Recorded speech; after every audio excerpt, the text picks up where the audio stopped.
Quichao, when you look at this watch, what are the design trade-offs they made for battery versus, well, what? Well, it comes down to the battery materials, and then the materials in today's watch and also the iPhones are actually the same materials used in the old brick phones in the early 90s. So and then their energy density is just not enough. And then energy density is basically the amount of battery capacity that you can put in a given volume. So when you get to a small device like the watch, old lithium-ion batteries just simply don't have enough energy density and enough battery capacity to power and then last a day. Yeah, there's, I think we get used to innovation in technology that's going to follow Moore's law, which isn't, first of all, is not a law of science, it's a marketing principle. But we don't, there is no Moore's law for digging ditches for cable fiber optics. There's no Moore's law for 3D printing, and there's no Moore's law for batteries. What is the pace of innovation in the world of batteries?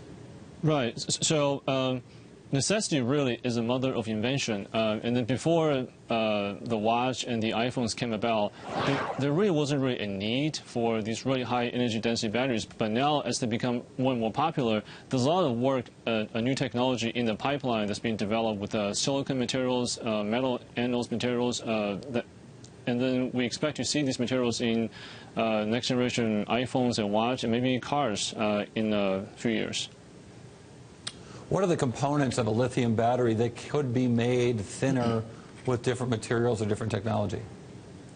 Right. So in all lithium-ion batteries, you've got a cathode, electrolyte, and anode. And then the cathode is basically peaked. It's really difficult to improve the energy density in the cathode, but there's a lot of room for improvement in the anode.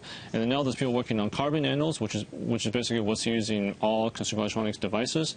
There's people working on silicon anodes, which is a improvement, and then there's also people working on ultra-thin metal anodes that can double the amount of capacity that you can put in a fixed volume. So when you look at these, I mean, is there an expense trade-off? If the watch were an inch thick, would you be able to use it for a week? I mean, I wear this heart rate monitor by Mio. You can't see this, Quichao, but it's a heart rate monitor. It's got a green light in the back. It's mad at me because I just took it off. But this thing will last 5 or 6 days without a new charge. Are the things that they're asking of this Apple Watch so complicated or so energy inefficient that they won't last quite as long? Yeah, so obviously there is a trade-off between performance. You do want a rich experience when you use the watch, and the more you use it, the faster the processor, the higher quality the display. Obviously that drains the battery much faster. But then with new materials, then you can still have a richer experience and then still have a watch that lasts a few days. And we also have heard that they've turned off a handful of sensors that should have worked on this phone, but they've decided not to use it. It's suggested that that's about battery life. Is it? Right. So with the Apple Watch, typically, if you use it with a lot of things turned off, just on standby, you expect a couple of days. But if you really use it with a lot of the apps running and then the sensors running, then you will probably have just a few hours, probably just 2 or 3 hours. Maybe they'll give us some guidance in this. Last question, Quichao, if they tell us the watch is good for, I don't know, 24 hours, should we assume, based on Apple's history of describing batteries, that it will actually go longer?